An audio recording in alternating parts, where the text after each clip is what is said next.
প্রিয় শিক্ষার্থীরা, আমরা বাংলা বানানের আরও একটি নিয়ম নিয়ে হাজির হয়েছি। আজ আমরা 17 নম্বর নিয়মটি শিখব। আজ মূলত আমরা আলোচনা করব বাংলা বানানের দুটো যুক্ত বর্ণ নিয়ে, যেরকম এটি হ এবং তার সাথে মূর্ধন্য যুক্ত হয়ে যে বিষয়টা দাঁড়াবে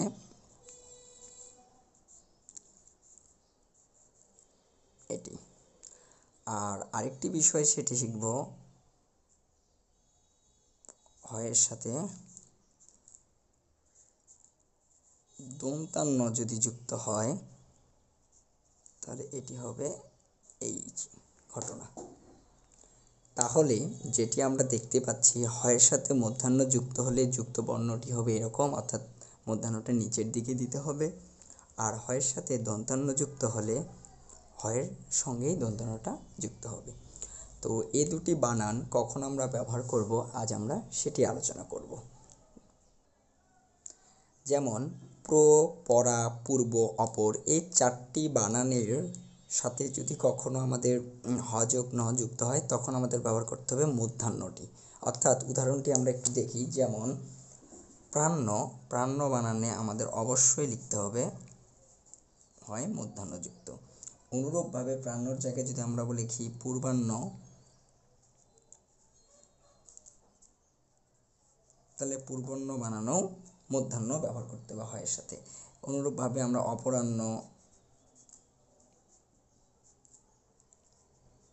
তাহলে অপরাহ্ন বানানো নিচের দিকে আমাদের ব্যবহার করতে হবে কি হয়ের সাথে মূর্ধন্য বিষয়টি।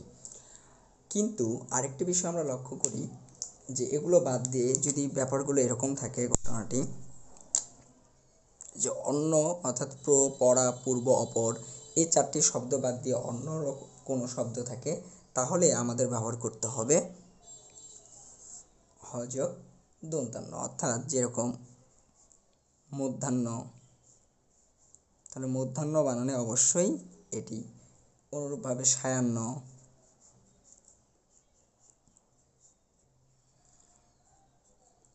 তার পরবর্তীতে আমরা যদি বলি চিহ্ন,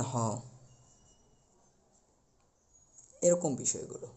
তাহলে আশা করি আজকের এই আলোচনাটি সকলে বুঝতে পেরেছি। বিষয়টি হলো প্র, পরা, পূর্ব, অপর এই চারটি শব্দের সাথে যদি হ এবং দন্তান্ন যুক্ত করতে হয়, তখন দন্তান্ন না হয় সেটা মূর্ধন্য হবে। অর্থাৎ হ আর এই মূর্ধন্য এই বিষয়টি ব্যবহার করতে হবে। বাকি সকল ক্ষেত্রে আমরা হর সাথে দন্তান্ন ব্যবহার করব।